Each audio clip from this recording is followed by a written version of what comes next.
അതുകൊണ്ട് എന്റെ പ്രിയപ്പെട്ടവരോട് പറയുകയാണ്, ഇതിൽ നിന്ന് നമ്മൾ പാഠം ഉൾക്കൊള്ളണം, ഇതിൽ നിന്ന് നമ്മൾ പാഠം ഉൾക്കൊള്ളണം. ഇതിന് ഒരേ ഒരു വഴി മാത്രമേ ഉള്ളൂ. ഇനി തീരണമെങ്കിൽ, ഈ ഭയാനകമായ വൈറസ് രോഗം മാറണമെങ്കിൽ കേവലം മാസ്കിലോ സാമൂഹിക അകലങ്ങളിലോ ഒന്നും മാത്രമല്ല. ഇനി ഇത് മാറണമെങ്കിൽ ഈ പ്രപഞ്ചത്തിന്റെ അധിപനായ പടച്ചറപ്പ് തീരുമാനിക്കണമല്ലോ. ആ അല്ലാഹുവിന്റെ സഹായം കിട്ടണമല്ലോ, ആ അല്ലാഹുവിന്റെ കരുണ ലഭിക്കണമല്ലോ. ഇല്ലാതെ ഇതിനൊരവസാനമില്ലല്ലോ. അതുകൊണ്ട് എന്റെ പ്രിയപ്പെട്ടവരോട് പറയുന്ന, ഈ പ്രപഞ്ചം മുഴുവനും അടക്കി ഭരിക്കുന്ന രാജാതിരാജനായ മലിക്കുൽ ജബ്ബാറായ സർവാധിനാഥനായ സർവാധിപരനായ ലോകത്തിന്റെ അധിപനായ പടച്ചറപ്പിന്റെ കരുണയല്ലാതെ, കാരുണ്യമല്ലാതെ ഇനി നമുക്കിതിനൊരവസാനമില്ലല്ലോ. ആ പടച്ചറപ്പിന് കരുണ കാണിക്കണമെങ്കിൽ അല്ലാഹുവിന്റെ കരുണ കിട്ടാനുള്ള വഴി എന്തെന്നറിയോ? മഹാനായ ആദരവായ പ്രവാചകൻ നബി മുഹമ്മദ് മുസ്തഫ സല്ലല്ലാഹു അലൈഹി വസല്ലമ തങ്ങൾ പറയുകയാണ്, ആ അല്ലാഹുവിന്റെ കരുണ ലഭിക്കണമെങ്കിലുള്ള വഴി എന്തെന്നറിയോ? അല്ലാഹുവിന്റെ റസൂൽ എവിടെന്ന് പറയുകയാ, ആ പടച്ചറപ്പിനോട് നന്ദി കാണിക്കലാണ്, ആ പടച്ചറപ്പിനോട് ശുക്ർ ചെയ്യലാണ്, ആ പടച്ചറപ്പിനെ അനുസരിക്കലാണ്. അല്ലാഹു പറയുന്ന വഴിയിലൂടെ സഞ്ചരിച്ചാൽ എന്റെ പ്രിയപ്പെട്ടവരെ പടച്ചവന്റെ കരുണ ലഭിക്കുകയാണ്. അല്ലാഹുവിന് ഏറ്റവും കൂടുതൽ ഇഷ്ടപ്പെട്ട കാര്യം എന്തെന്നറിയുമോ? ആദരവായ പ്രവാചകൻ നബി മുഹമ്മദ് മുസ്തഫ സല്ലല്ലാഹു അലൈഹി വസല്ലമ തങ്ങൾ പറയുകയാണ്, അല്ലാഹുവിന്റെ കരുണ ലഭിക്കാനുള്ള ഏറ്റവും എളുപ്പ വഴി എന്തെന്നറിയുമോ? അല്ലാഹുവിന് ഇഷ്ടപ്പെട്ട കാര്യങ്ങൾ ചെയ്യലാണ്. അല്ലാഹുവിന് ഏറ്റവും ഇഷ്ടപ്പെട്ട കാര്യം എന്തെന്നറിയുമോ? ഒരടിമ അല്ലാഹുവിന്റെ മുന്നിൽ സുജൂദിൽ കിടന്നാൽ ഏറ്റവും ഇഷ്ടപ്പെട്ട കാര്യങ്ങൾ ചെയ്യുക. അള്ളാഹു നമുക്ക് ഈമാൻ നൽകി അനുഗ്രഹിക്കുമാറാകട്ടെ. അതിനുള്ള എളുപ്പ വഴിയാണ്, അള്ളാഹുവിന് ഏറ്റവും ഇഷ്ടപ്പെട്ട കാര്യമാണ് അള്ളാഹുവിന്റെ മുന്നിൽ സുജൂദ് ചെയ്യുക. അതുകൊണ്ടാണ് സുജൂദിൽ കിടന്ന് ദുആ ചെയ്യാൻ പറഞ്ഞത്. സുജൂദിൽ കിടന്നുകൊണ്ടുള്ള ദുആയ്ക്ക് ഉത്തരമുണ്ടെന്ന് മഹാനായി നബി മുഹമ്മദ് മുസ്തഫ, ഉറക്കെ നബി മുഹമ്മദ് മുസ്തഫ സല്ലല്ലാഹു അലൈഹി ആരപ്പ സുജൂദിൽ കിടന്നത് 3 ദിക്ർ പറയണ പാട് നമുക്കറിയാം. നമ്മളാ സുജൂദിലൊന്ന് പോയി വീണിട്ട് 3 ദിക്ർ പറഞ്ഞിട്ട് ഓടാനുള്ള ഓട്ടവാ. ആരാപ്പ സുജൂദ്? സുജൂദ് ദീർഘിപ്പിക്കണമെന്ന് മഹാനായി നബിഗന റസൂലുള്ളാഹി.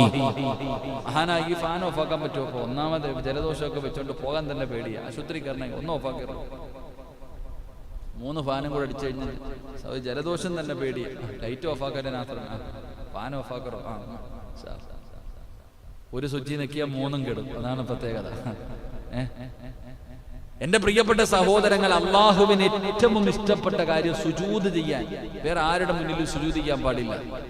അപ്പൊ അള്ളാഹുവിന്റെ മുന്നിൽ സുജൂദിൽ കിടന്നുകൊണ്ട് ദുആ ചെയ്താൽ ആ ദുആയ്ക്ക് ഉത്തരമുണ്ടെന്ന് നബി മുഹമ്മദ് മുസ്തഫ, ഉറക്കെ നബി മുഹമ്മദ് മുസ്തഫ. ജീവിതത്തിൽ ഒരിക്കലെങ്കിലും സുജൂദിൽ കിടന്ന് ദുആ ചെയ്തിട്ടുണ്ടോ നിങ്ങൾ ആരെങ്കിലും? ജീവിതത്തിൽ എപ്പോഴെങ്കിലും സുജൂദിൽ കിടന്ന് ദുആ ചെയ്തിട്ടുണ്ടോ? ആ തസ്ബീഹ് നിസ്കരിക്കണ പാട് നമുക്കറിയാം. തസ്ബീഹ് സുജൂദിൽ കിടന്നിട്ട് ദുആ ചെയ്യണം. സുജൂദ് ദീർഘിപ്പിക്കണമെന്നാണ്. സുജൂദ് ദീർഘിപ്പിക്കണം. കാരണം ഒരാൾ സുജൂദിൽ കിടക്കുമ്പോൾ അള്ളാഹുവിന്റെ പാപങ്ങൾ പുറത്തു കൊടുക്കുമെന്ന് നബിഗന റസൂലുള്ളാഹി.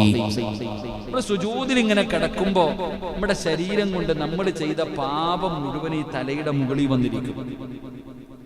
തലയുടെ മുകളിൽ എല്ലാ പാപങ്ങളും വന്നിരിക്കും. സുജൂദിൽ കിടക്കുമ്പോ ഈ പാപം ഇങ്ങനെ ഇല പൊഴിഞ്ഞു വീഴുന്നത് പോലെ പൊഴിഞ്ഞു വീഴുമെന്ന് നബിഗന റസൂലുള്ളാഹി. അതാ സുജൂദ്. സുജൂദിന് വലിയ പുണ്യമുണ്ട്. സുജൂദിൽ കിടന്നുകൊണ്ട് ആരെങ്കിലും അള്ളാഹുവിനോട് ദുആ ചെയ്താൽ അവന്റെ ദുആ സ്വീകരിക്കും. അവന്റെ ദുആയ്ക്ക് ഉത്തരമുണ്ട്. അപ്പോൾ എന്റെ പ്രിയപ്പെട്ട സഹോദരങ്ങൾ, അള്ളാഹുവിന് ഇഷ്ടപ്പെട്ട ഒരു കാര്യമാണ് അള്ളാഹുവിന്റെ മുന്നിൽ തന്റെ അടിമ സുജൂദ് ചെയ്യുക എന്നത്. ലോകത്ത് വേറെ ആരുടെ മുന്നിലും സുജൂദ് ചെയ്യാൻ പാടില്ല. അള്ളാഹുവിന്റെ മുന്നിൽ മാത്രമേ സുജൂദ് ചെയ്യാൻ പാടുള്ളൂ. അപ്പൊ ആ ഒരു സുജൂദ് ചെയ്യുന്നതിലൂടെ അള്ളാഹുവിന്റെ കരുണ നമുക്ക് ലഭിക്കും. നമ്മൾ ദുആ ചെയ്യ അള്ളാഹുവിനോട് ആത്മാർത്ഥമായിട്ട് എല്ലാവരും പടച്ച റബ്ബിന്റെ മുന്നിൽ സുജൂദിൽ കടന്നുകൊണ്ട് ദുആ ചെയ്യും. അള്ളാഹുവിന്റെ കാരുണ്യം നമുക്ക് ലഭിക്കുമെന്ന് നബിഗന റസൂലുള്ളാഹി സ്വല്ലല്ലാഹു അലൈഹി വസല്ലം. അപ്പൊ ഞാൻ പറഞ്ഞു വന്നത്, നിങ്ങൾ ഇങ്ങനെ സുജൂദിൽ കിടക്കണമെന്നല്ല, 5 നേരമെങ്കിലും ഒന്ന് നിസ്കരിച്ചാൽ മതി. ുണ്ടോ സഹോദരങ്ങളെ? നിങ്ങൾ ചിന്തിക്ക്, പായിപ്പാട് പള്ളിയൊക്കെ ഇത്ര മുസ്ലിമീങ്ങളുള്ള മഹല്ല, എത്രയോ വലിയൊരു മഹല്ലാണ് പായിപ്പാട് മുസ്ലിം ജമാഅത്ത്. പടച്ചോനെ ജുമഅയ്ക്കൊക്കെ വരുന്ന ആള് കാണുന്ന എത്ര ജനമുണ്ട്.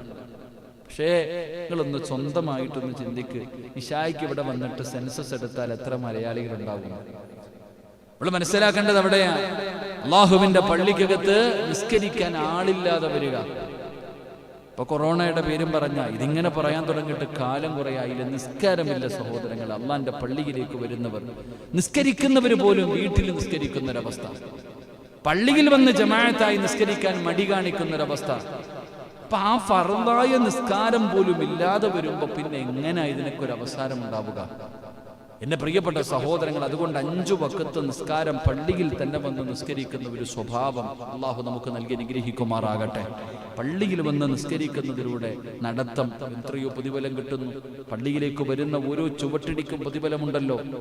27 ഇരട്ടി പ്രതിഫലം ആ പള്ളിയിൽ വന്ന് ജമാഅത്തായി നിസ്കരിക്കുന്നതിന്, സാധാരണ ഒരു നിസ്കാരത്തിൽ നിന്ന് വ്യത്യസ്തമായി. അപ്പൊ ഇത്രയും പ്രതിഫലങ്ങൾ നമ്മളിപ്പോ ഈ രോഗത്തിന്റെ പേര് പറഞ്ഞുകൊണ്ട് നമ്മളിതൊക്കെ ഒഴിവാക്കി നിസ്കാരം നമ്മുടെ ജീവിതത്തിൽ നിന്ന് നമ്മൾ ഒഴിച്ചു വെച്ചു. അങ്ങനെ വന്നതുകൊണ്ടാ അള്ളാഹുവിന്റെ സഹായം നമുക്ക് നഷ്ടപ്പെട്ടു പോകുന്നത്. അള്ളാഹു നമുക്ക് ഈമാൻ നൽകി അനുഗ്രഹിക്കുമാറാകട്ടെ. അപ്പൊ നിസ്കാരത്തിലേക്ക് നമ്മൾ കടന്നു വരിക. ഒറ്റയ്ക്കും സുന്നത്തും ഫർദുമായിട്ടുള്ള നിസ്കാരങ്ങൾ, ചെറുതും വലുതുമായിട്ടുള്ള നിസ്കാരങ്ങളൊക്കെ നമ്മുടെ ജീവിതത്തിൽ അധികമായി ചെയ്യുന്നതിലൂടെ അള്ളാഹുവിന്റെ കാരുണയും അള്ളാഹുവിന്റെ സഹായവും നമുക്ക് ലഭിക്കും. അതുകൊണ്ട് മാത്രമേ നമുക്ക് രക്ഷപ്പെടാൻ പറ്റൂ. അത് ദുനിയാവിലാണെങ്കിലും ആഖിറത്തിലാണെങ്കിലും. വെറും കൊറോണയിൽ മാത്രമല്ല, അള്ളാഹുവിന്റെ ശിക്ഷ മാറ്റുന്നതിൽ മാത്രമല്ല. ഉസ്താദ്, എന്തിനാണ് അള്ളാഹുവിന്റെ കരുണ? ചങ്ങാതി മരിക്കുന്ന സമയത്ത് ലോകത്തിന് ഏത് ഈസാ നബി അലൈഹിസ്സലാം കടന്നു വരുന്ന ലോകത്തിന് ആര് നിന്റെ ചാരത്ത് വന്നിരുന്ന് ലാ ഇലാഹ ഇല്ലല്ലാഹ് പറഞ്ഞു തന്നാലും പറയാൻ നിന്റെ നാവ് പൊങ്ങണമെങ്കിൽ തഴമ്പും താടിയും നിസ്കാരവും കൊണ്ട് മാത്രം കഴിയൂല. ഒരാൾക്ക് മരിക്കുന്ന സമയത്ത് അടുത്ത് ചെന്നിരുന്നിനി ആര് ഈസാ നബി അലൈഹിസ്സലാം നിന്റെ അടുക്ക വന്നിരുന്ന് ഷഹാദത്ത് കലിമ പറഞ്ഞു തന്നാലും പറയാൻ ഈ നാവ് പൊങ്ങണമെങ്കിൽ അല്ലാഹ് തന്നെ വിചാരിക്കണം. അള്ളാഹു കരുണ ചെയ്തവർക്ക് മാത്രമേ അത് പറയാൻ കഴിയൂ എന്ന് ആദരവായ പ്രവാചകൻ നബി മുഹമ്മദ് മുസ്തഫ സല്ലല്ലാഹു അലൈഹി വസല്ലമ തങ്ങൾ പറയുമ്പോ ആ ഈമാനോടുകൂടി അവസാനം അള്ളാഹു തന്ന നാവ് കൊണ്ട് ഷഹാദത്ത് കലിമ പറയാൻ നിന്റെ നാവ് പൊങ്ങണമെങ്കിൽ അല്ലാഹ് വിചാരിക്കണം. അല്ലാഹ് വിചാരിക്കണമെങ്കിൽ എന്റെ പ്രിയപ്പെട്ടവരെ, നിന്റെ ജീവിതത്തിൽ എന്തെങ്കിലും അള്ളാഹു ഇഷ്ടപ്പെടുന്നത് ഉണ്ടാകണം. അള്ളാഹു നമുക്ക് ഭാഗ്യം നൽകുമാറാകട്ടെ. അപ്പൊ അതിലേക്കുള്ള ഒരു എളുപ്പ വഴിയാണ് 5 നേരത്തെ നിസ്കാരം. 2, എന്റെ പ്രിയപ്പെട്ട സഹോദരങ്ങളെ, പരിശുദ്ധമായ പ്രവാചകൻ സല്ലല്ലാഹു അലൈഹി വസല്ലമ തങ്ങൾ പറഞ്ഞു, അള്ളാഹുവിന്റെ ദിക്റുകൾ പറയുക, അള്ളാഹുവിനെ സ്മരിക്കുക, അള്ളാഹുവിന്റെ അദ്കാറുകൾ പറയുക. മഗ്രിബ് നിസ്കാരം കഴിഞ്ഞു, ഹദ്ദാദ് ഓതി. എത്ര പേരിപ്പ ഹദ്ദാദിനകത്ത് എന്താ? ഫാത്തിഹ ഓതും, സൂറത്തുൽ ബഖറ ഓതും, ആയത്തുൽ കുർസി ഓതും, ആമന റസൂൽ ഓതും, കുറച്ച് ദിക്റുകൾ പറയും, അഫ്ദൽ ദിക്ർ. അത് കഴിഞ്ഞ് കുറെ ദിക്റുകൾ പറഞ്ഞു, അവസാനം ഫാത്തിഹ ഓതി ദുആ ചെയ്യുന്നു. ഇതിനും ആളില്ല. എന്റെ പ്രിയപ്പെട്ടവരെ, ഹദ്ദാദിന്റെ ഗുണം, പണ്ടൊക്കെ ഹദ്ദാദ് ഓതിയിട്ട് ഹദ്ദാദിന്റെ ഗുണങ്ങൾ ഓരോ അനുഭവങ്ങൾ പറയുന്നുണ്ട് പലരും. അള്ളാഹു പഠിക്കാൻ ഭാഗ്യം നൽകുമാറാകട്ടെ. ഒന്നിനും സമയമില്ല കുറച്ച് ദിക്റ് പറയാൻ. സുബ്ഹാനല്ലാഹ്, അൽഹംദുലില്ലാഹ്, അല്ലാഹു അക്ബർ, ലാ ഇലാഹ ഇല്ലല്ലാഹ്, ഇതിന് പോലും സമയമില്ല. സലാം വിട്ട ഓടാ. എന്റെ പ്രിയപ്പെട്ടവരെ, നമ്മൾ ചിന്തിക്കേണ്ടത്, ദിക്റ് പറയുന്ന ഒരു നാവ്, അത് അള്ളാഹു ഒരു മനുഷ്യന് കൊടുക്കുന്ന ഏറ്റവും വലിയ ഭാഗ്യമാണ്. ദിക്റ് പറയുന്ന ഒരു നാവ് കിട്ടാന്ന് വെച്ചാൽ അത് സാധാരണ എല്ലാരെ കൊണ്ടും പറ്റണതല്ല. എന്റെ പ്രിയപ്പെട്ട സഹോദരങ്ങളെ, പണ്ട് ആൾക്കാരുടെ കയ്യിൽ തസ്ബീഹ് കാണാം. പണ്ടത്തെ പ്രായമുള്ള അത്താക്ക് വരുമ്പോ കയ്യിൽ തസ്ബീഹ്. ആരുടെ കയ്യിലപ്പ തസ്ബീഹ്? എല്ലാവരുടെ കയ്യിലും മൊബൈല. അല്ലാഹു ഈമാൻ നൽകുമാറാകട്ടെ. എന്റെ പ്രിയപ്പെട്ടവരെ, ദിക്റുകൾ പറയുക. അത് ഏത് ദിക്റാകട്ടെ, സുബ്ഹാനല്ലാഹയോ അൽഹംദുലില്ലയോ ലാ ഇലാഹ ഇല്ലല്ലാഹ് അല്ലാഹു അക്ബർ അസ്തഗ്ഫിറുല്ലാഹ്, ഇതുപോലെ തുടങ്ങുന്ന എത്രയോ ദിക്റുകൾ. ഓരോ ദിക്റിന്റെയും പ്രതിഫലം നമുക്കറിയാം. ഒരു സുബ്ഹാനല്ലാഹ് എത്ര വലിയ പ്രതിഫലമാ സുബ്ഹാനല്ലാഹിക്ക്. എന്താ സുബ്ഹാനല്ലാഹയുടെ ഒരു പ്രതിഫലം പറയാൻ പറ്റുമോ? പരമനുഷ്യന്മാരെ, സുബ്ഹാനല്ലാഹ് എന്താ എന്റെ പ്രതിഫലം? എത്ര വലിയ പ്രതിഫലം എന്നറിയോ? സുബ്ഹാനല്ലാഹി വബിഹംദിഹി, സുബ്ഹാനല്ലാഹ്, എത്ര വലിയ പ്രതിഫലം. മഹാനായ നബിയുനാ റസൂലുള്ളാഹി സ്വല്ലല്ലാഹു അലൈഹി വസല്ലമ തങ്ങൾ പഠിപ്പിച്ചില്ലേ, ഒരു സുബ്ഹാനല്ലാഹ് പറഞ്ഞാൽ കിട്ടുന്ന പ്രതിഫലം എന്താ? ഏതെങ്കിലും ഒരു മനുഷ്യൻ സുബ്ഹാനല്ലാഹി വബിഹംദിഹി എന്ന് പറഞ്ഞാൽ സ്വർഗത്തിൽ അവന് വേണ്ടി മലക്കും ഈന്തപ്പന മരം നടുമെന്ന് നബി മുഹമ്മദ് മുസ്തഫ. സുബ്ഹാനല്ലാഹിയുടെ പ്രതിഫലത, ഒരു അൽഹംദുലില്ലയുടെ പ്രതിഫലം എത്രയോ നമ്മൾ പഠിച്ചവരാ. ഒരു ലാ ഇലാഹ ഇല്ലല്ലാഹ് എന്താ പ്രതിഫലം? മീസാൻ എന്ന ത്രാസിൽ ഏറ്റവും കൂടുതൽ ഭാരമുള്ള ദിക്റ ലാ ഇലാഹ ഇല്ലല്ലാഹ്. എത്ര എണ്ണം പറഞ്ഞു? അസ്തഗ്ഫിറുല്ലാഹ് പാപം പൊറുക്കുന്നതാണ്. നബി സല്ലല്ലാഹു അലൈഹി വസല്ലമ തങ്ങൾ പോലും ഒരു ദിവസം 100 പ്രാവശ്യം അസ്തഗ്ഫിറുല്ലാഹ് പറഞ്ഞിട്ടുണ്ട്. എന്ത് പാപം ചെയ്തിട്ട്? ഒരു പാപവും ചെയ്യാത്ത പ്രവാചകൻ സല്ലല്ലാഹു അലൈഹി വസല്ലമ തങ്ങൾ ഒരു ദിവസത്തിൽ 100 വട്ടം അസ്തഗ്ഫിറുല്ലാഹ് പറഞ്ഞു. നമ്മളൊന്ന് ഒരു വട്ടം പറഞ്ഞു. ഒന്ന് ചിന്തിക്ക സഹോദര, ഒരു വട്ടമെങ്കിലും അസ്തഗ്ഫിറുല്ലാഹ് പറഞ്ഞു. നമ്മൾ ഒരു പാപവും ചെയ്യാത്ത പ്രവാചകൻ സല്ലല്ലാഹു അലൈഹി വസല്ലമ തങ്ങൾ 100 വട്ടം അസ്തഗ്ഫിറുല്ലാഹ് പറഞ്ഞു. നമ്മളോ 1,00,000 പറയണം. അപ്പം നബി 100 പറഞ്ഞിട്ടുണ്ടെങ്കിൽ ഞാൻ 1,00,000 പറയണം ഒരു ദിവസം. എന്നാൽ ഒരെണ്ണം പോലും പറയാൻ ഞാൻ നിങ്ങളും തയ്യാറാകുന്നില്ല. പിന്നെ എങ്ങനെ നമുക്ക് അള്ളാഹിന്റെ കരുണ കിട്ടുക? അള്ളാഹു ഈമാൻ നൽകുമാറാകട്ടെ. ഉറക്കപ്പറ അള്ളാഹു ഈമാൻ നൽകുമാറാകട്ടെ. പക്ഷെ അതൊരു 10 വട്ടം ഇന്ന് അസ്തഗ്ഫിറുല്ലാഹ് പറയൂലേ? ഉറങ്ങുവാണോ മനുഷ്യന്മാരെ? പറ. എന്തെങ്കിലും അസ്തഗ്ഫിറുല്ലാഹ് പറഞ്ഞാൽ കിട്ടുന്ന പ്രതിഫലം എന്താ? ചുമ്മാ ഇങ്ങനെ അസ്തഗ്ഫിറുല്ലാഹ് അളിയ സുഖമാണോ? അസ്തഗ്ഫിറുല്ലാഹ് ചായ കുടിച്ചോടാ അതല്ല അസ്തഗ്ഫിറുല്ലാഹ്. അസ്തഗ്ഫിറുല്ലാഹയുടെ പ്രതിഫലം എന്തെന്നറിയോ? അല്ലാഹുവിന്റെ റസൂൽ സല്ലല്ലാഹു അലൈഹി വസല്ലമ തങ്ങൾ പറഞ്ഞ അസ്തഗ്ഫിറുല്ലാഹ് പറയണം. അസ്തഗ്ഫിറുല്ലാഹ് പറയുന്നവൻ അല്ലാഹു കൊടുക്കുന്ന ഒന്നാമത്തെ പ്രതിഫലം അല്ലാഹു പറയുകയാ. മുത്തുനബി സല്ലല്ലാഹു അലൈഹി വസല്ലമ തങ്ങൾ പറഞ്ഞു, അല്ലാഹു നിന്റെ ജീവിതത്തിൽ ഇടുക്കം തരൂല. അസ്തഗ്ഫിറുല്ലാഹ് പറയുന്നവൻ അല്ലാഹു കൊടുക്കുന്ന ഒന്നാമത്തെ പ്രതിഫലം അല്ലാഹു സുബ്ഹാനഹു വ തആല നിന്റെ ജീവിതത്തിൽ നിന്ന് ഞെരുക്കം അല്ലാഹു മാറ്റി തരുമെന്ന് നബി മുഹമ്മദ് മുസ്തഫ. ഞെരുക്കം എന്ന് പറഞ്ഞാൽ പല രീതിയിലുണ്ട് അല്ലേ? എന്താ പറയാ? പല രീതിയിൽ ഞെരുക്കമില്ലേപ്പാ? സാമ്പത്തികമായിട്ടുള്ള ഞെരുക്കം പല രീതിയിലും അല്ലാഹു സുബ്ഹാനഹു വ തആല ഞെരുക്കി കളയും. രോഗിയായിട്ട് പല രീതിയിലും അല്ലാഹു നമുക്ക് ഞെരുക്കം തരും. ഞെരുക്കം തന്നു കഴിഞ്ഞാൽ ഇത്തിരി ബുദ്ധിമുട്ടാണ്. അപ്പൊ അസ്തഗ്ഫിറുല്ലാഹ് പറഞ്ഞാൽ അല്ലാഹു തരുന്ന ഒന്നാമത്തെ പ്രതിഫലം അല്ലാഹു നിന്റെ ജീവിതത്തിൽ നിന്ന് ഞെരുക്കം അങ്ങ് മാറ്റി ദാരിദ്ര്യം മാറും. എല്ലാം അല്ലാഹു വിശാലമാക്കി തരും. അല്ലാഹു നമുക്ക് ഈമാൻ നൽകുമാറാകട്ടെ. എല്ലാ രീതിയിലുമുള്ള ഞെരുക്കം അല്ലാഹു മാറ്റി തരും. രണ്ടാമതായിട്ട് പ്രവാചകൻ സല്ലല്ലാഹു അലൈഹി വസല്ലമ തങ്ങൾ പറഞ്ഞു, നിനക്ക് അല്ലാഹു സമാധാനമുള്ള ഒരു ജീവിതം. അതല്ലേ വേണ്ടേ? സമാധാനമാണ് നമുക്ക് വേണ്ടത്. ഇല്ലാത്ത അത് തന്നെ. സന്തോഷവും ഇല്ല, സമാധാനമില്ല, ടെൻഷൻ ടെൻഷൻ ടെൻഷൻ. ഏറ്റവും കൂടുതൽ മാറാൻ വേണ്ടി ദുആ ചെയ്യാൻ പറയുന്നത് സമാധാനമില്ല ഉസ്താദ്. അതാണ് ഏറ്റവും കൂടുതൽ ആൾക്കാർ ദുആ കൊണ്ട് സമാധാനമുള്ള ഒരു ജീവിതമില്ല, സന്തോഷമില്ല. ഇപ്പൊ നോക്കിയാലും എന്തെങ്കിലുമൊക്കെ പ്രയാസം, സമാധാനമില്ല. അസ്തഗ്ഫിറുല്ലാഹ് പറ സഹോദര. അസ്തഗ്ഫിറുല്ലാഹ് പറഞ്ഞാൽ അല്ലാഹു നിനക്ക് തരുന്ന രണ്ടാമത്തെ പ്രതിഫലം സമാധാനമുള്ള ഒരു ജീവിതം അല്ലാഹു നിനക്ക് തരും. അല്ലാഹു ഈമാൻ നൽകുമാറാകട്ടെ. അല്ലാഹു ഈമാൻ നൽകുമാറാകട്ടെ. ചെയ്യൂലേ? അത് വെറുതെ അല്ല, ചന്തയ്ക്ക് പോയതുപോലെ ആവരുത്. ഒരു ചങ്ങാതി പണ്ട് ചന്തയ്ക്ക് പോയെന്നോ കഥ പറയാറുണ്ട്. അതുപോലെ ആകരുത്.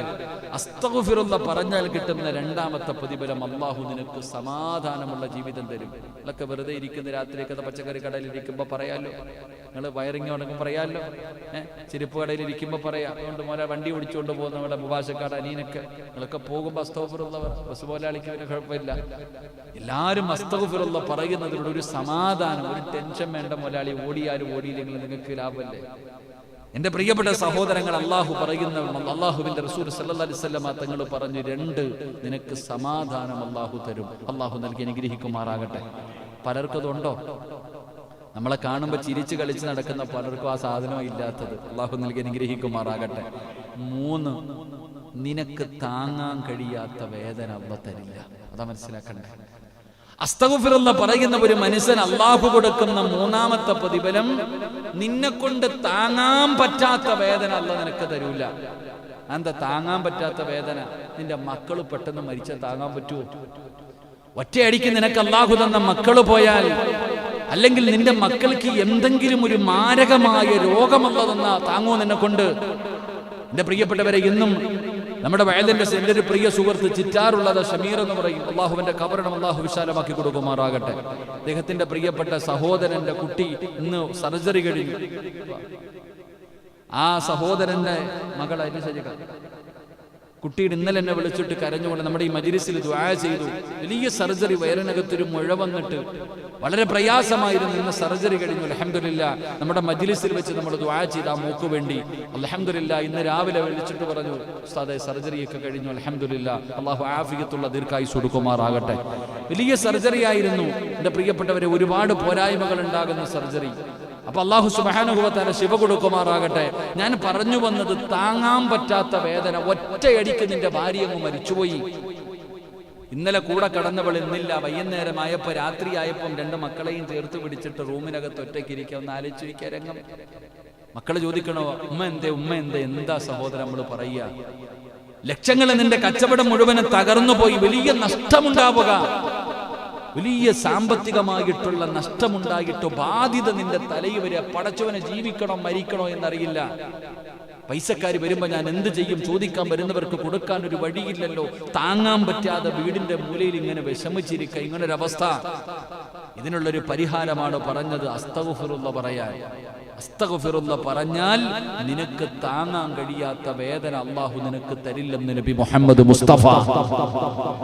നബി മുഹമ്മദ് മുസ്തഫ സല്ലല്ലാഹു അലൈഹി വസല്ലമ തങ്ങൾ പറയുന്ന ആ ഒരു വലിയ വേദനയിൽ നിന്ന് നിനക്ക് രക്ഷപ്പെടാം, ആ ഒരു വലിയ പരീക്ഷണത്തിൽ നിന്ന് രക്ഷപ്പെടാം. അല്ലാഹു നമ്മളെ കാത്തുരക്ഷിക്കുമാറാകട്ടെ. ഒരു ചെറിയ പനി വന്നാൽ, നമ്മുടെ മക്കൾക്കൊരു തലവേദന വന്നാൽ നമ്മൾ ഉറങ്ങൂലല്ലോ. നമ്മുടെ മക്കൾക്കൊരു ചെറിയ ചുമയോ തലവേദന വന്നാൽ തന്നെ ഇപ്പോഴത്തെ സാഹചര്യത്തിൽ വലിയ ടെൻഷനാണ് നമുക്ക്. പിന്നെ എങ്ങനെ നമ്മൾ താങ്ങാൻ കഴിയും അവരുടെ മരണം, അവരുടെ മാരക രോഗം? അല്ലാഹു നമ്മളെ കാത്തുരക്ഷിക്കുമാറാകട്ടെ.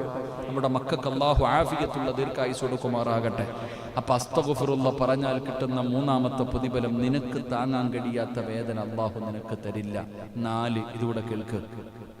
അസ്തഗ്ഫിറുള്ള പറഞ്ഞ കച്ചവടം ഇല്ലാത്തവരെ, കച്ചവടം ഇല്ലെങ്കിൽ അസ്തഗ്ഫിറുള്ള പറയണം. കടയിൽ കച്ചവടം വേണോ? കടയിൽ കച്ചവടം വേണോ? പലിശക്ക് എടുക്കാനല്ല പറഞ്ഞത്, പ്രാപിക്കൊണ്ടിരിക്കാനല്ല പറഞ്ഞത്, അസ്തഗ്ഫിറുള്ള പറയാനാ പറഞ്ഞത്. അസ്തഗ്ഫിറുള്ള പറഞ്ഞാൽ അല്ലാഹു നിന്റെ ഉപജീവനത്തിൽ ബർക്കത്ത് ചെയ്യും. ഖുർആൻ പറഞ്ഞതാണ്, ഞാൻ പറഞ്ഞല്ല, അല്ലാഹ് പറഞ്ഞത് അസ്തഗ്ഫിറുള്ള. അതുകൊണ്ടാണ് വീട്ടിലെ പെണ്ണുങ്ങൾ അസ്തഗ്ഫിറുള്ള പറയണമെന്ന് പണ്ടുള്ളവർ പറയും. വീട്ടിൽ മുളകില്ലെങ്കിലും ഉപ്പില്ലെങ്കിലും അസ്തഗ്ഫിറുള്ള പറയണം. കാരണം എന്താ? ഇതുണ്ടാവണമെങ്കിൽ ഭർത്താവിന് ജോലി ഉണ്ടാകണം. ഭർത്താവിന് ജോലി ഉണ്ടെങ്കിലേ പൈസ ഉള്ളൂ. പൈസ ഉണ്ടെങ്കിലേ വീട്ടിൽ ഉപ്പ് വാങ്ങാൻ പറ്റൂ. അതുകൊണ്ട് അടുക്കളയിലിരിക്കുന്ന പെണ്ണുങ്ങൾ അസ്തഗ്ഫിറുള്ള പറയണമെന്നാ പറഞ്ഞേ. എന്തെങ്കിലും അരിയില്ലേ, അരിപാത്രത്തിൽ നിന്ന് അരി എടുക്കുമ്പോൾ അരിയില്ല, അരി തീർന്നു, അസ്തഗ്ഫിറുള്ള പറയണം. കാരണം അത് കിട്ടണമെങ്കിൽ അതായിരുന്നു മുൻഗാമികൾ.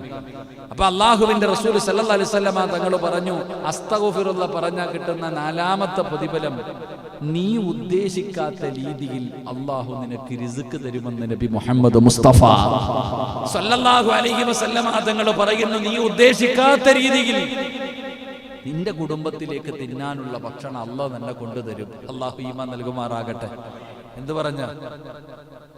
എന്ത് പറഞ്ഞ അസ്തഗ്ഫിറുള്ള പറഞ്ഞാൽ കിട്ടുന്ന 4ാമത്തെ പ്രതിഫലം, അല്ലാഹു തരും നിനക്ക് ഭക്ഷണം. ഏതെങ്കിലും രീതി കൊണ്ടുതരും. മൂട്ടിച്ചതും പിടിച്ചു പറിച്ചതും ലോട്ടറി എടുത്തൊന്നും വേണ്ട. ഹലാലായ ഭക്ഷണം അല്ലാഹു തരും. അതൊരു വഴി അല്ലാഹു കാണിച്ചു. ഒന്നില്ലെങ്കിൽ ഒന്ന്, തടിയില്ലെങ്കിൽ അടുത്ത പണി, എന്തെങ്കിലും റബ്ബ് തരും.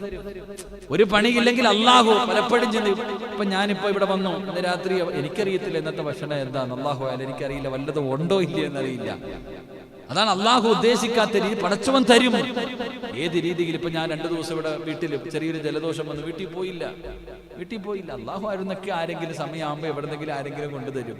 അത് അല്ലാഹു നമ്മൾ ഉദ്ദേശിക്കാത്ത രീതിയിൽ അല്ലാഹു നമുക്ക് റിസ്ക് തരും. ചിലപ്പോ നമ്മൾ തന്നെ അത്ഭുതപ്പെട്ടു പോകും, ഇതെങ്ങനെ കിട്ടി അല്ലാഹ്, ഇതെങ്ങനെ കിട്ടിയെന്ന് അത്ഭുതം നമ്മൾ ചിന്തിക്കാറുണ്ട്. ഓരോ രീതിയിൽ അല്ലാഹു സുബ്ഹാനഹു വ തആല നമുക്ക് തരും.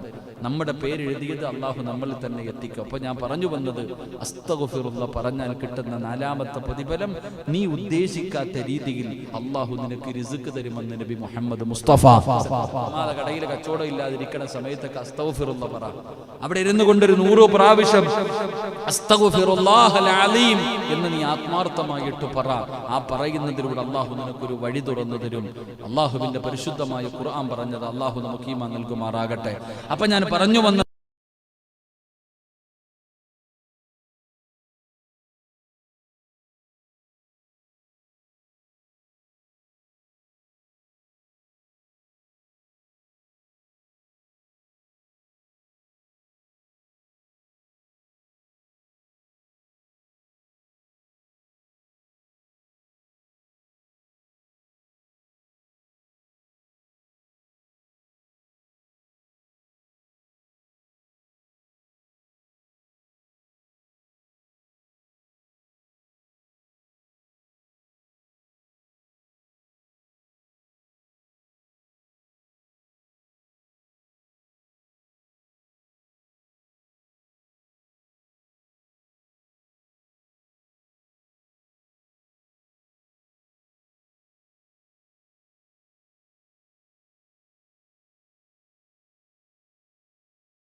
ലാഭമുള്ള കച്ചവടം ചെയ്യാൻ നമ്മൾ തയ്യാറാകണം. നമുക്ക് ഏറ്റവും കൂടുതൽ ലാഭം എന്തിനാ കിട്ടുന്നത്? എന്റെ പ്രിയപ്പെട്ടവരെ, അള്ളാഹുവിന്റെ കരുണ ലഭിക്കാൻ നിങ്ങൾ ഭൂമിയിലുള്ളവരോട് നിങ്ങൾ കരുണ കാണിക്ക്. ഒരു നേരത്തെ അന്നത്തിന് വകയില്ലാത്തവന്, പാവപ്പെട്ടവന് ഭക്ഷണം കൊടുക്കുക, അതിനേക്കാളും വലിയ പുണ്യമില്ല. വിശക്കുന്ന ഒരുത്തിന് ഭക്ഷണം കൊടുക്കുന്നതിനേക്കാളും വലിയ പുണ്യമേതാവുള്ളത്? അതുകൊണ്ട് തന്നെയാണ് മഹാനായ ഖലീലുല്ലാഹി ഇബ്രാഹിം നബി അലൈഹിസ്സലാം, അള്ളാഹുവിന്റെ ഖലീലായി ഇബ്രാഹിം നബി അലൈഹിസ്സലാമിനെ തെരഞ്ഞെടുക്കാനുള്ള കാരണം, ഇബ്രാഹിം നബിക്കുണ്ടായിരുന്ന ഒരു ഗുണം, ഒറ്റയ്ക്കിരുന്ന് ഭക്ഷണം കഴിക്കുകയില്ല. അള്ളാഹുവിന്റെ ഖലീലായിട്ട് ഇബ്രാഹിം നബിയെ തെരഞ്ഞെടുക്കാനുള്ള കാരണം, ഇബ്രാഹിം നബി ഒറ്റയ്ക്ക് തിന്നാറില്ല. എന്റെ പ്രിയപ്പെട്ടവരെ, ഏതെങ്കിലും ഒരു പാവപ്പെട്ടവനെ വിളിച്ചുകൊണ്ടുവന്ന് ഭക്ഷണം കൊടുക്കാതെ ഇബ്രാഹിം നബി കഴിക്കാറില്ലായിരുന്നു. ഒരിക്കൽ ഭക്ഷണം എടുത്തു വെച്ചു, ആളെ കിട്ടിയില്ല, കരഞ്ഞുകൊണ്ട് നടന്നു എന്നാണ്. കിലോമീറ്ററുകളോളം ഇബ്രാഹിം നബി ഒരു പാവപ്പെട്ടവനെ തെരഞ്ഞു നടന്നു, കിട്ടാതെ വന്നപ്പോ കരഞ്ഞുകൊണ്ട് വീട്ടിലേക്ക് കയറി വന്നു. അവളോ, എന്റെ പ്രിയപ്പെട്ട സഹോദരങ്ങൾ, അള്ളാഹു തന്നത് അള്ളാഹുവിന് ഇഷ്ടപ്പെടുന്ന രീതിയിൽ ചെലവഴിക്കാൻ രോഗികൾക്ക് കൊടുക്ക്. ഒരു പാവപ്പെട്ട രോഗി, ക്യാൻസറും ട്യൂമറും പിടിച്ച എത്ര രോഗികളെ കാണാം, കിഡ്നികളില്ലാത്തവർ, എന്തെല്ലാം പരീക്ഷണങ്ങൾ. പാവപ്പെട്ട പെൺമക്കൾ യതീമാണ്, മക്കളെ കെട്ടിച്ചു കൊടുക്കാൻ വകയില്ലാത്ത എത്രയോ പേര്. ഒരു നേരത്തെ ഭക്ഷണം കഴിക്കാനില്ലാത്ത എത്ര പേരുണ്ടെന്നറിയും. എനിക്കാണെങ്കിൽ അടുത്ത് ഒരു സഹോദരി, പടച്ചവന് സങ്കടം കെട്ടപ്പോൾ ഞാൻ ചിന്തിച്ചു പോയി, അല്ല, ഇത്രയും പാവപ്പെട്ടവരുണ്ടോ? ഇത്രയും ഒരു സഹോദരി 32 ലക്ഷം രൂപ കടമുണ്ട് ആ സഹോദരിക്ക്. പറയാ ഉസ്താദ്, ചില ദിവസങ്ങളിൽ മൂന്ന് നേരം, നമ്മൾ പറഞ്ഞിട്ടുണ്ട്, ഒരു നേരമൊക്കെ കിട്ടുന്ന വാര്യം തന്നെ, ഒരു നേരം തന്നെ കഴിക്കാൻ ഭക്ഷണം വലിയ പ്രയാസത്തിന്റെ കഥ പറയുന്നവർ, ഇങ്ങനെയുള്ള എത്രയോ പാവങ്ങളുണ്ട്. പക്ഷെ അവരാരുടെ മുന്നിലും പിരിക്കാനും കൈനീട്ടാനും വരില്ല. ഈ പായിപ്പാട് തന്നെ കാണാം എത്രയോ പേർ, അവരാരുടെ മുന്നിൽ നമ്മളെ കാണുമ്പോൾ ചിരിച്ച് കളിച്ച് നടക്കും, പക്ഷെ പട്ടിണിയായിരിക്കും. നാം അത് മനസ്സിലാക്കി അറിഞ്ഞവരെ സഹായിക്കുക, അവർക്ക് ഒരു നേരത്തെ ആഹാരം കൊടുക്കാൻ തയ്യാറാവുക. എന്റെ പ്രിയപ്പെട്ടവരെ, പാവങ്ങൾക്ക് ഇപ്പൊ പള്ളിയുടെ പണി നടക്കുന്നു, പായിപ്പാട് പള്ളിയുടെ പണി നടന്നു, അൽഹംദുലില്ലാ, കട്ട കെട്ടിക്കൊണ്ടിരിക്കുന്നു. എങ്ങനെയെങ്കിലും ഇതിനകത്ത് കയറണമെന്ന് നമ്മളൊക്കെ ആഗ്രഹിക്കുന്നു. എന്തേ സഹോദര മനസ്സ് വരാത്തത്? നമ്മളെ ചിന്തിക്കേണ്ടത് അവിടെയാ. എന്തുകൊണ്ട് അല്ലാഹുവേ ഈ കാണുന്ന ഇന്റർലോക്ക് ഇട്ടിരിക്കുന്ന ഈ ഷെഡിനകത്ത് നിന്ന് കേറിയിട്ട്, അള്ളാഹുവിന്റെ പള്ളിക്കകത്ത് കേറിയിട്ട് ഒരു ജുമുഅ നിസ്കരിക്കണം, ഒരു വഖത്ത് നിസ്കരിക്കണം. അല്ലാഹുവേ, എങ്ങനെയെങ്കിലും അതിനകത്തൊന്ന് കേറി പറ്റണം. എന്തേ നമുക്ക് ആ ചിന്ത വരാത്തത്? നമ്മൾ ഓരോരുത്തരും നമുക്ക് അള്ളാഹു തന്നതിൽ നിന്നൊരു അല്പം കൊടുക്കാൻ തയ്യാറായാൽ, ഒരു കട്ടയുടെ പൈ, ഒരു 10 രൂപ, എന്റെ പ്രിയപ്പെട്ട സഹോദരങ്ങളെ, നമ്മളെ കൊണ്ട് കൊടുക്കാൻ കഴിഞ്ഞാൽ അൽഹംദുലില്ലാ, ഇത്രയും തകൃതിയിൽ എങ്ങനെയെങ്കിലും അതിനകത്ത് കയറണം, നിസ്കരിക്കണം എന്നുള്ള ആഗ്രഹത്തോടു കൂടിയല്ലേ ഈ പണി ഇങ്ങനെ നടക്കുന്നത്. എന്നാലും നമുക്ക് തോന്നുന്നുണ്ടോ സഹോദര, എന്തെങ്കിലും ഒന്ന് കൊടുക്കണം? ഞാൻ എന്ത് കൊടുത്തു, അതാ ചിന്തിക്കേണ്ടത്. നമുക്കെന്ത് കൊടുക്കാൻ? എന്ത് ചോദിക്കുമ്പോഴും ഇല്ല ഇല്ല ഇല്ല, ഇല്ലെങ്കിൽ ഞാൻ അന്ന് തന്നു അങ്ങനെ തന്നെ, ഞാൻ അന്ന് തന്നില്ലേ, പിരിവെടുത്തപ്പോ അങ്ങനെ തന്നില്ലേ, ഇങ്ങനെ തന്നില്ലേ. ഇങ്ങനെയല്ല സഹോദരങ്ങളെ, അള്ളാഹുവിന്റെ പള്ളിക്ക് വേണ്ടി ജാരിയായ സദക്കയല്ലേ, ജാരിയായ സദക്ക. ഇതിനേക്കാളും വലിയ പ്രതിഫലം എന്താ? ഈ പള്ളി എത്ര കാലം നിലനിൽക്കുന്നുണ്ടോ, ഈ പള്ളിക്കകത്ത് ആരെല്ലാം ഒന്ന് നിസ്കരിക്കുന്നുണ്ടോ, ഖിയാമത്ത് നാൾ വരെ ഈ പള്ളിക്ക് ഒരു ചാക്ക് സിമെന്റ് വാങ്ങിക്കൊടുത്ത ഒരു പ്രതിഫലമുണ്ട്, ഒരു കല്ല് വാങ്ങിക്കൊടുത്ത ഒരു പ്രതിഫലമുണ്ട്. നമ്മൾ ഈ പായിപ്പാട്, ഈ നാട്ടുകാരായ നമ്മളത് കൊടുക്കാതെ വന്നപ്പോ, ഇത് ഈ നാട് എവിടെയാണെന്ന് പോലും അറിയാത്ത എത്രയോ പേർ പല പല ഭാഗങ്ങളിൽ നിന്ന്, എന്റെ പ്രിയപ്പെട്ടവരെ, എവിടെയെല്ലാം നിന്നുകൊണ്ട് അൽഹംദുലില്ലാ ഈ പള്ളിക്ക് വേണ്ടി കമ്പി വാങ്ങി തന്നവരില്ലേ, ഒരു മുസല്ലയുടെ ഒരു സ്ക്വയർ ഫീറ്റിന്റെ പൈസ തന്നവരില്ലേ, അൽഹംദുലില്ലാ, ഒരു കല്ല് വാങ്ങാൻ, ഒരു കട്ട വാങ്ങാൻ 100 കല്ലിന്റെ പൈസ ഞാൻ തരാം ഉസ്താദെ എന്ന് പറഞ്ഞുകൊണ്ട് അൽഹംദുലില്ലാ ഈ പള്ളിക്ക് വേണ്ടി പള്ളി കണ്ടിട്ടില്ലെങ്കിലും കൊടുക്കുന്നവരില്ലേ. അതാണ് അൽഹംദുലില്ലാ, അതിന്റെ പ്രതിഫലം അല്ലാഹ് കാണിച്ചു കൊടുക്കും. ഈ ലോകത്ത് നിന്ന് യാത്ര പറയുന്ന സമയം അല്ലാഹു സുബ്ഹാനഹു വ തആല ഈ കൊടുത്തത് ചെറുതും വലുതും നമുക്കാ. നബി സല്ലല്ലാഹു അലൈഹി വസല്ലമ തങ്ങൾ പറഞ്ഞത്, ഒരു കാരക്കയുടെ കീറ് സദക്ക കൊടുത്തിട്ടാണെങ്കിലും നിങ്ങൾ നരകത്തിൽ നിന്ന് രക്ഷപ്പെടണേ എന്ന് നബിയുനാ റസൂലുള്ളാഹി സ്വല്ലല്ലാഹു അലൈഹി. ഒരു അടിമയെ കിട്ടി, ചരിത്രം പറയുന്നു, ആയിഷ ബീവി റളിയല്ലാഹു തആല അൻഹ ഒരു അടിമയെ കിട്ടിയ സന്തോഷത്തിൽ ഇങ്ങനെ നിൽക്കുമ്പോൾ ജിബ്രീൽ അലൈഹിസ്സലാം വന്നിട്ട് പറഞ്ഞു, ആ അടിമയെ വിട്ടേക്കാൻ, അത് നരകത്തിന്റെ അവകാശിയാ, ആ നരകം പറഞ്ഞു വിട്ടേരെ, നരകത്തിന്റെ അവകാശിയാ. എന്റെ പ്രിയപ്പെട്ട സഹോദരങ്ങളെ, ആ അടിമയെ പറഞ്ഞു വിട്ടു. മിനിറ്റുകൾ കഴിഞ്ഞപ്പോൾ ജിബ്രീൽ അലൈഹിസ്സലാം തിരിച്ചു വന്നിട്ട് പറഞ്ഞു, ആ അടിമയെ തിരിച്ചു വിളിച്ചേക്ക് നബി, അത് സ്വർഗത്തിന്റെ അവകാശിയാണ്. മിനിറ്റുകൾക്ക് മുമ്പ് നരകത്തിന്റെ അവകാശി എന്ന് പറഞ്ഞ അടിമ സ്വർഗത്തിന്റെ അവകാശിയായി. എങ്ങനെ? നബി സല്ലല്ലാഹു അലൈഹി വസല്ലമ തങ്ങൾക്ക് അത്ഭുതമായി. ആ സമയത്താണ് ജിബ്രീൽ അലൈഹിസ്സലാം പറഞ്ഞു വിട്ടപ്പോൾ ഒരു കാരക്ക ഇവിടെ കൊടുത്തു വിട്ടു. അതങ്ങനെയാണല്ലോ, അടിമയെ പറഞ്ഞു വിടുമ്പോൾ ഒരു കാരയ്ക്ക് കൊടുത്തു വിട്ടു. ആ ഈത്തപ്പഴവുമായി കാരക്കയുമായി നടന്നു പോകുന്ന വഴിയില മറ്റൊരാളെ കണ്ടു, കൈ നീട്ടുന്നത് കണ്ടു, പകുതി അദ്ദേഹത്തിന് കൊടുത്തു. ആ കാരക്കയുടെ ചീള്, കയ്യിലിരുന്ന കാരക്കയുടെ പകുതി ആ പാവപ്പെട്ടവന് കൊടുത്തതിന്റെ പേരിൽ നരകത്തിൽ നിന്ന് സ്വർഗത്തിന്റെ അവകാശിയായി മാറി. ഇതാണ് സദഖ. എന്റെ പ്രിയപ്പെട്ടവരെ, ആ സദഖ കൊണ്ട് നമുക്ക് രക്ഷപ്പെടാൻ കഴിയും. എന്റെ പ്രിയപ്പെട്ടവരെ, എത്രയോ മാരകമായ രോഗങ്ങൾ, വിപത്തുകളെ തട്ടിമാറ്റും അനുഭവമില്ല നിങ്ങൾക്ക് ഓരോരുത്തർക്കും. എന്റെ പ്രിയപ്പെട്ടവരെ, നമ്മുടെ ജീവിതത്തിൽ ഉണ്ടാകുന്ന രോഗങ്ങളും വലിയ വലിയ പ്രയാസങ്ങളും അപകടങ്ങളും തട്ടിമാറ്റാൻ സദഖയ്ക്ക് കഴിയുമല്ലോ. ചിലപ്പോൾ നമ്മൾ കൊടുക്കുന്ന 5 രൂപ അല്ലെങ്കിൽ 10 രൂപ, നമ്മൾ പറയാറുണ്ടല്ലോ, ജസ്റ്റാണ് ഞാൻ രക്ഷപ്പെട്ടത് എന്ന്. അപകടത്തിൽ നിന്ന് രക്ഷപ്പെട്ടു, ഞാൻ അത്ഭുതം, എങ്ങനെ രക്ഷപ്പെട്ടു എന്ന് എനിക്കറിയില്ല. സഹോദര, നീ കൊടുത്ത സദഖയുടെ ബലമാണ്. നീ കൊടുത്ത സദഖ കൊണ്ടാണ് അല്ലാഹു സുബ്ഹാനഹു വ തആല നിന്നെ രക്ഷപ്പെടുത്തിയത്. എന്തുകൊണ്ടത് മനസ്സിലാക്കാൻ നമ്മൾ തയ്യാറാകുന്നില്ല? അതുകൊണ്ട് എന്റെ പ്രിയപ്പെട്ട സഹോദരങ്ങളെ, അല്ലാഹുവിന്റെ പരിശുദ്ധമായ ഖുർആൻ അവിടെന്ന് പറയുകയാണ്, മഹാനായ പ്രവാചകൻ സല്ലല്ലാഹു അലൈഹി വസല്ലമ തങ്ങൾ അവിടെന്ന് പറയുകയാ, നിങ്ങൾ അല്ലാഹുവേ സദഖ കൊടുത്താൽ സദഖ 2 കാര്യങ്ങളാണ് നമുക്ക് നേടിത്തരുന്നത്. അല്ലാഹുവിന്റെ പ്രവാചകൻ അവിടെന്ന് പറയുകയാണ്, പള്ളികൾക്ക് കൊടുക്കുന്നവരുണ്ടല്ലോ, മദ്രസകൾക്ക് വേണ്ടി കൊടുക്കുന്നവരുണ്ടല്ലോ, ജീവിതത്തിൽ ഒരിക്കൽ പോലും കാണാത്ത പായിപ്പാടെന്ന് പറയുന്ന ഈ നാട്ടിലെ പള്ളിക്ക് വേണ്ടി പടച്ചവനെ അതാ കയ്യിൽ കിടന്ന സ്വർണ്ണമൂരി തന്നവരുണ്ടല്ലോ, പടച്ചവനെ രക്തം വിയർപ്പാക്കി കഷ്ടപ്പെട്ടുണ്ടാക്കിയ സമ്പത്തിൽ നിന്ന് ഈ പള്ളിക്ക് വേണ്ടി തന്നവരുണ്ടല്ലോ, അല്ലാഹു നിങ്ങൾക്ക് തരുന്ന പ്രതിഫലം എന്തെന്നറിയോ? കൊടുത്തത് വെറുതെയല്ല. അല്ലാഹുവിന്റെ പ്രവാചകൻ അവിടെന്ന് പറയുകയാ, അല്ലാഹു തരുന്ന 1ാമത്തെ പ്രതിഫലം എന്തെന്നറിയോ? അല്ലാഹുവിന്റെ കോപമുണ്ടല്ലോ, അല്ലാഹുവിന്റെ കോപത്തിനെ തണുപ്പിക്കാൻ സദഖയ്ക്ക് കഴിയുമെന്ന് നബി മുഹമ്മദ് മുസ്തഫ സല്ലല്ലാഹു അലൈഹി വസല്ലമ തങ്ങൾ പറയുകയാണ്. പടച്ചവനെ, ഒരുപാട് പാപം ചെയ്യുന്നവരാണ്, ഒരുപാട് നന്ദികേടുകൾ കാണിക്കുന്നവരാണ്. അങ്ങനെ പടച്ചറപ്പ് നമ്മളിൽ വല്ലാത്ത കോപമാണ്. അല്ലാഹു കോപിസ്തനായിരിക്കുമ്പോ കോപത്തിനെ തണുപ്പിക്കാൻ കഴിയുന്ന ഒരു എളുപ്പ വഴിയാണ് സദഖ കൊടുക്കല്.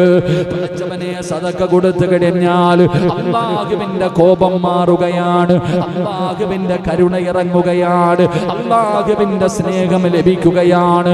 അതുകൊണ്ട് സദഖ ചെയ്യുന്നതിലൂടെ പടച്ചറപ്പ് നിന്റെ കുടുംബത്തിന്റെ ഉത്തരവാദിത്വം അല്ലാഹു ഏറ്റെടുക്കുകയാണ്.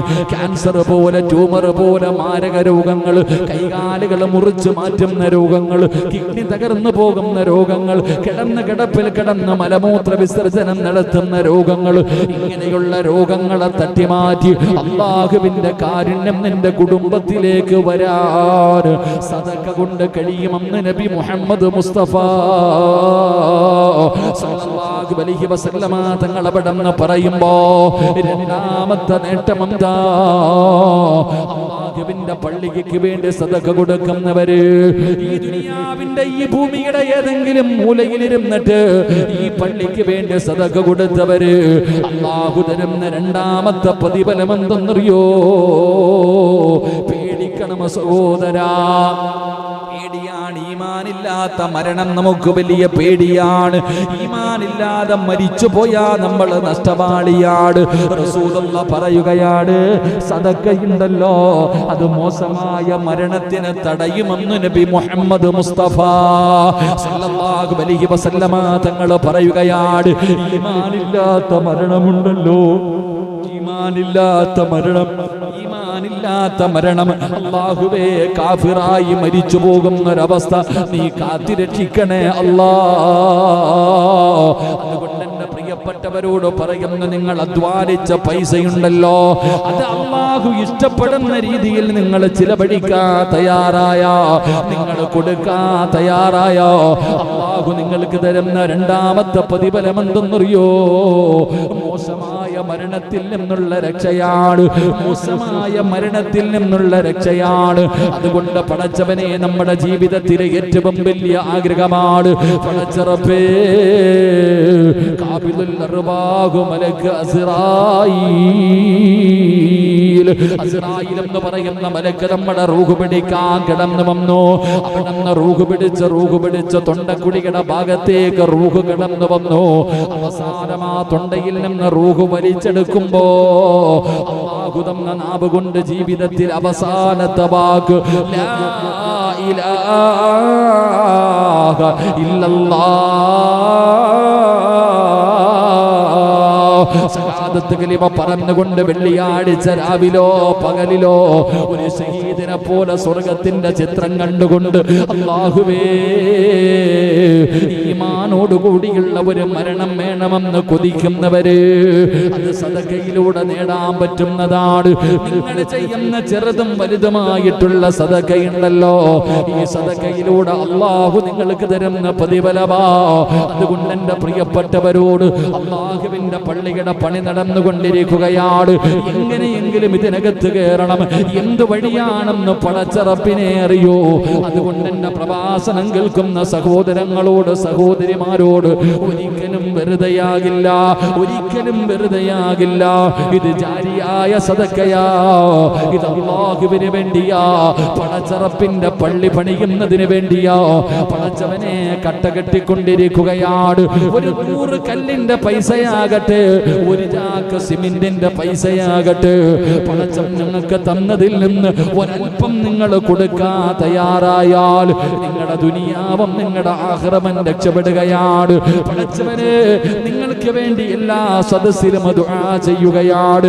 അല്ലാഹുവിന്റെ പരിശുദ്ധമായ ഖുർആൻ 200 ഖത്തം ഓതി വച്ചിരിക്കുകയാണ്. ആ ഖത്തത്തിന്റെ ദുആ ചെയ്യാൻ പോകുകയാണ്. അല്ലാഹുവിന്റെ മുന്നിൽ ദുആ ചെയ്യുമ്പോ പടച്ചവനെ അതിൽ പങ്കാളികളാകാൻ ഈ പള്ളിക്ക് വേണ്ടി ഒന്നാമത് മുതൽ ഈ ദിവസം വരെ തന്നവർ ഒരുപാട് പേരുണ്ട്. പലരും മണ്ണിനടിയിലാണ്, പലരും രോഗികളാണ്, പലരുടെയും പേരറിയില്ല, പലരുടെയും ആഗ്രഹമറിയില്ല. പടച്ചവനെ, എങ്കിലും ഈ പള്ളിക്ക് വേണ്ടി ആരെല്ലാം എവിടെയെല്ലാം വെച്ച് സഹായിച്ചവരുണ്ടോ അവർക്ക് വേണ്ടി ദുആ ചെയ്യാനല്ലാതെ മറ്റൊന്നും കഴിയില്ലല്ലോ. അതുകൊണ്ട് എന്റെ പ്രിയപ്പെട്ടവര്, അല്ലാഹുവിന്റെ കരുണ നിനക്ക് വേണോ? നിന്റെ കുടുംബത്തിന് വേണോ?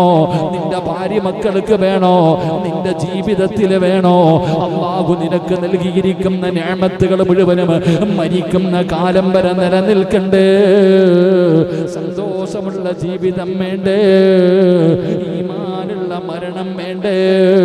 ഖബർ ജീവിതം സന്തോഷത്തിലാകണമല്ലോ, മഹ്ശറ സന്തോഷത്തിലാകണമല്ലോ, നന്മതിന്മ എഴുതിയ കിതാബ് വലം കൈകൊണ്ട് വാങ്ങണമല്ലോ.